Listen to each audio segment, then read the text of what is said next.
நீங்கள் பார்த்து கொண்டிருப்பது நியூஸ் 21 செய்திகள். தமிழ்நாடு செய்திகளை உடனுக்குடன் தெரிந்து கொள்ள நியூஸ் 21 செய்திகளை பாருங்கள்.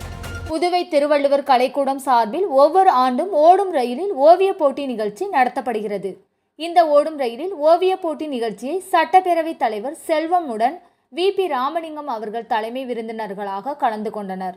இந்த ஓவிய போட்டியில் 6 பள்ளிகளை சேர்ந்த 350க்கும் மேற்பட்ட மாணவ மாணவிகள் கலந்து கொண்டு ஓடும் ரயிலில் ஓவியம் வரைந்தனர். இதில் பாரத பிரதமர் அவர்களின் தூய்மை இந்தியா திட்டத்தின் தலைப்பில் விழிப்புணர்வு ஓவியங்களை மாணவ செல்வங்கள் வரைந்தனர்.